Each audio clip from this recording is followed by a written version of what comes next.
Hello, this is for the gender clinic that I am having treatment with.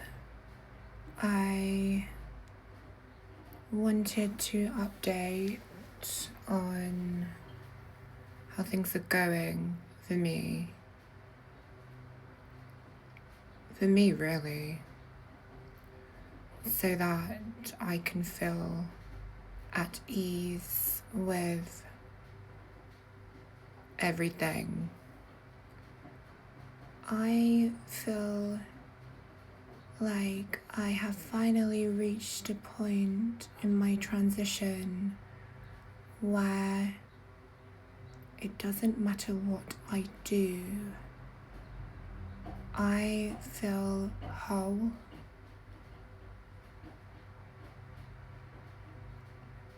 I really do.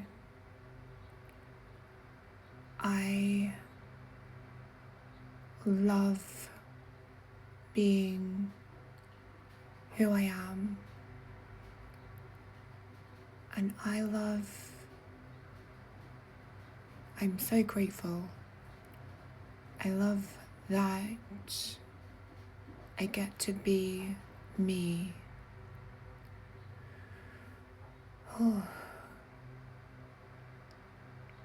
The last time I saw you guys, I saw Beth.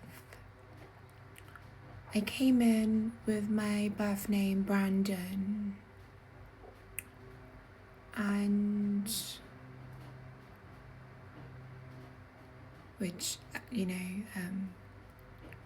can still call me Brandon. Anyone can call me any name. That's where I'm at. I came in with, I would say like what they call drag king makeup. Is what I used to do. I draw my mustache, I grew it in a little bit, and I mascaraed it, etc. That's what I've always done, and I used to spray Topic hair building fibers on top because I'm Asian, so I can't really grow anything, which I'm glad about. Yeah, I'm down as gender fluid, and it's a lot of fluidity to me. I don't really know what label I am. I would say that I am a transgender woman, but I'm also okay, and I prefer being called he whilst looking like this. It's like, yes, I take that label, transgender woman. I have gender dysphoria and I want to look like a biological woman, like a cis woman. And I think for a long time I denied myself of for these years that I've been transitioning. I have felt like so many people have chimed in, and I'm no victim, I'm just describing. I've always been easily led by other people's narratives about me. It's like, don't do this, you don't need to do this, and if you do this, if you get like a bottom surgery, you'll be this, you'll be useless. And it's like, I followed like so many narratives until recently. I've dissolved all of them. It's like I quit OnlyFans because I'm not that way anyway. I was just doing it. I was in survival mode. And then I reverted back to man makeup because I didn't think this would last.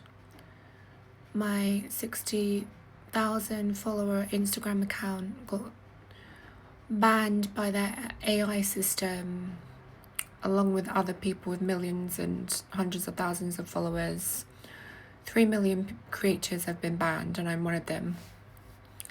And the system got it wrong, but where I'm getting at is it was becoming, I was growing roots. It was like that was solid ground, and I was growing roots, flowers, and making myself at home in this new era and this new identity of I am that and I am this and I have 60,000 followers and I'm, you know, I'm known. And when it got taken away, I, of course, when it got taken away, I felt free, actually. Because at first, like, I used to be that kind of person that wanted people to like me and wondered why I didn't have any friends when I was younger. I had many narratives that manifested everything. It's like when they banned me, I actually manifested it. I did.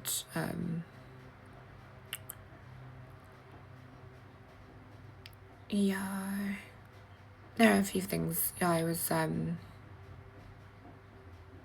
put a chat bot on my Instagram, so that's, I think that's actually why I got banned. Although there is a chance where they didn't know about it, and anyway, I'm babbling on, but the point is, you know, I put a bot on there because I wanted to direct all the men that were following me to my OnlyFans so I could make money to get my surgeries. And oh my god, it's just such a chase, like a hamster chasing cheese. Like, oh my god, I'm not enough. Oh my god, like, just loads of things. Dinner disorder, excruciating, not going out, etc. That's why when I was a man, because it's like, well, I believe I look like a man, so I'm going to go out as a man just to get out. But that's not, like, I used to follow someone called Blair White, and she's trans. She has a lot of opinions, but she actually spreads a lot of hate. She does. And there's nothing wrong with anyone. Like, there's nothing wrong with her. There's nothing wrong with anyone. Everyone has their own views and everyone's entitled to it. But I'm really not one to put others down, which is what I've witnessed. And I was putting myself down with the things that I was watching. Because I was like, I'm not enough. I'm not this enough. I'm not passable enough. I'm not this, and this. And you know, to be trans, I need to be this. That's what they're saying on YouTube. They're saying that trans means this.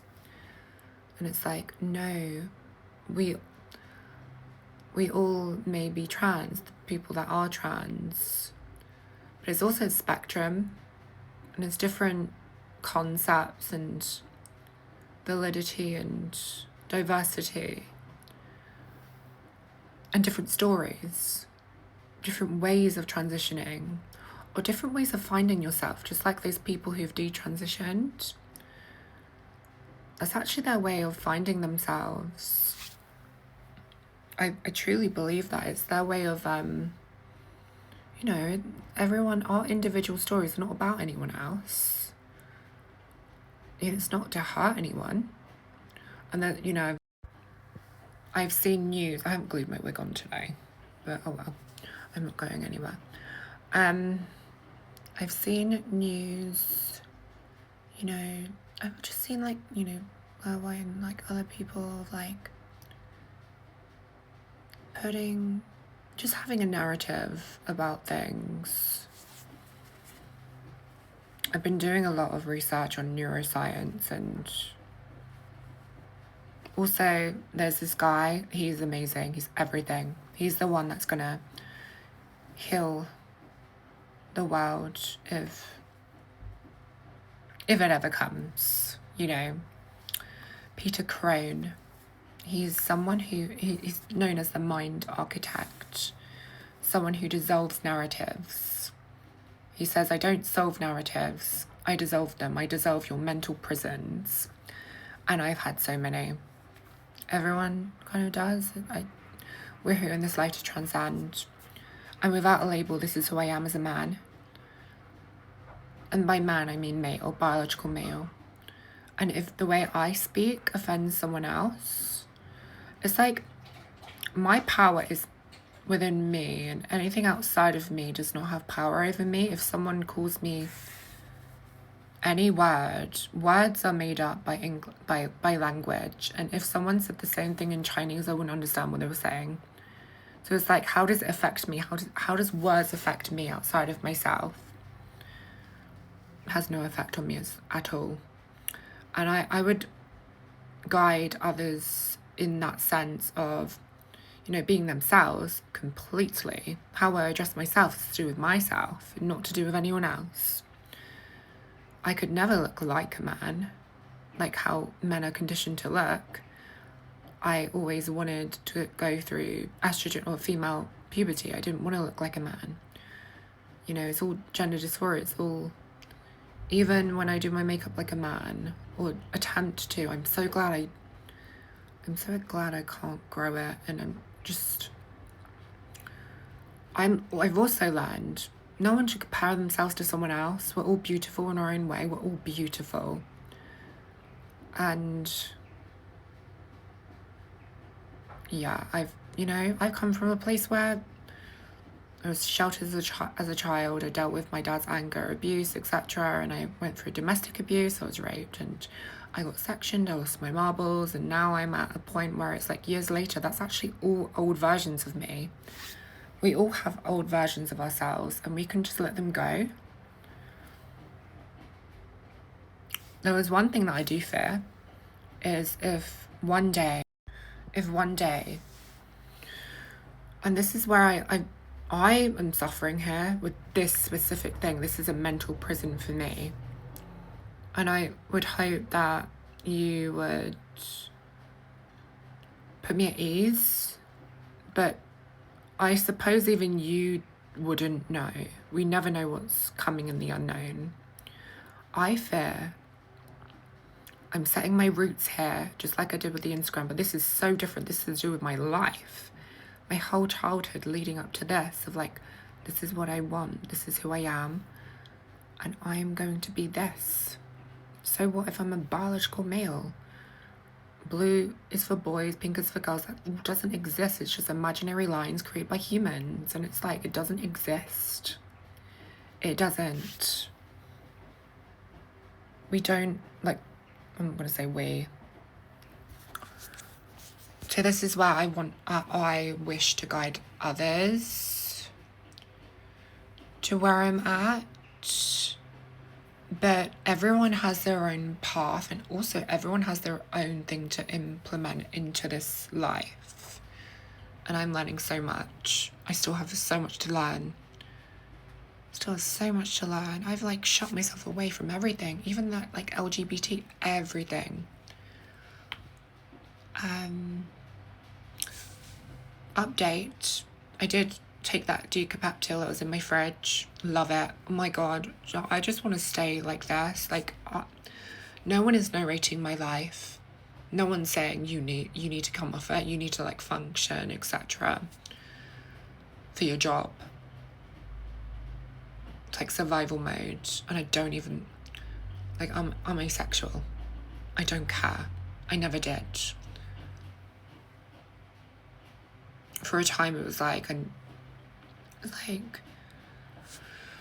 this is what everyone does. This is what everyone, this is how I get, how I don't lose people. But it's not that's a mental prison that's, dissolved. Okay, so this is getting quite long. I'm sure you have things to do. This is just my update of, I want to stay on decapeptyl. I want to be on Centrina for the rest of my life. I really, I don't want it to be taken away by, the government or something. That's what I'm so afraid of. And it's like, well, this identity is power outside of me because I'm taking hormones and the medical system gives me it. But what if it's some one day stops? Then then what? I don't want to go I don't ever want to go back. And when I stopped Decapeptyl with Beth, I actually needed to go through that path because I needed to revisit a part of me to get the answers of what I needed. And it was like, I'm sweating more. I'm getting more hairy, like my legs, etc. I am feeling my biceps like more pumped. I do not like this at all. Like, no. I never ever want to go back, ever. And that is something that I'm scared of because it's like, I want to be a voice for trans people, for diverse people, but, you know, not everyone's gonna like me. Everyone makes mistakes, everyone has their flaws, and the way I talk about myself is not how others mirror themselves, and none of us need to be silent. I also respect cis women, biological women. They have a, you know, it's not even about taking over all. For me, I am not one to go in to that space unless it's to keep myself safe, my nervous system, etc. If I detect a threat and I'm like, oh my god, if I go into the men's bathroom, it's going to be dangerous for me. Even though I have my ways, it's like, I'm this way, I'm a transgender woman as the label, but I have my own beliefs as a man. Like, I don't need to go into the women's spaces, the biological women's spaces. This is where I offend people. And I don't want to do that, so I'm just going to shut my mouth now. But this is, you know, this is where I say, actually, no, it's nothing to do with anyone else but me. Like, anyone else can do whatever they want, was what makes them feel safe, and the solution to their suffering. So the solution to my suffering can be sometimes going into the women's and sometimes going into the men's. I'd rather go into a neutral, but, you know, yeah. I'm not gonna, like, promise that I won't change my name again, because I'm really that kind of, I suppose, you know, it's just made up sound, and Brandon wasn't safe for me to keep that. To be like, hi, my name is Brandon, and then just get punched in the face by someone. You know, I just, like, thought about stuff like that. It's like, well, hi, I'm Rune. And that's, like, neutral for me. I still, you know, everyone calls me Aura. Mostly. It's like, hi, I'm Aura. That's my middle name now. It's what I've always been known as. But yeah, I actually use names. It sounds weird. I'm weird. I know I am. But I'm good with that. I'm absolutely fine. I use names as tools to navigate myself to where I need to go. I say it in that way, but it's kind of like where I get to go, of like, I'll analyze the situation, not really like forcefully or anything. That's what I naturally do. I'm observant. I observed as a child, and I'm like babbling on. Anyway, I just want to say that I'm having my blood test done 9th of July. Don't know when I'm going to send this. I'm going to send my bloods. My bloods should show that I am on Decapeptyl. I want to go back on it when I see Beth. Or, you know, I also want to apologise to Lydia, because I had so many mental prisons before. It's like expectation of expecting outwardly things to be said to me, but it's not. I apologise. I do. Please don't. Please always. I really want support. I want my hormones forever. I do. I may even think about going on progesterone again. The only reason why I came off it is I don't even know. I wanted like breast growth. I was getting like I was following a narrative of mental prison, like paranoia of like, it's making me unwell and stuff, but it wasn't at all. It's just other stuff going on. You know, when you've gone through abuse in your life, and everyone's gone through something, we all have like mental prisons, and it's like, what's the underlying message here? Well, mine was, I'm not worthy of this, I'm an imposter, I'm this and this, I'm doing it wrong. So many like narratives, and it's like, no one's doing it wrong, no one's living life wrong, no one. Maybe some decisions aren't ideal, so not ideal, but it doesn't mean it's wrong at all. Yeah. Love you guys so much, and I wish you a great day, and just thank you so much, all of you, for supporting me. Yeah. Just thank you. It's like a revelation. Thank you, Beth, and thank you, Lydia, and thank you, Mary. Thank you all. And yeah, I am going to make mistakes, and perhaps I will offend people or say things wrong, but that's not my intention at all. And I think I was just always scared of that. Like, I didn't understand why my sister could do all the things that I wanted to do just because I was born a male. And that's actually just imaginary rules and perception that's conditioned from that. Like, my dad was very against me. I was told that I was almost aborted and they got the date wrong. And then I was born. My dad convinced my mum to keep me, and it's like, and then I turned out to be very feminine energy, dominantly, and stuff like just going on now. Yeah, I just think it's really good to talk about things, even if people are like, this isn't the place and all of that. No, it's actually really good we're all human. We all deserve to express, every single one of us. And yeah, just thank you. I sincerely hope you're all able to do so, and just,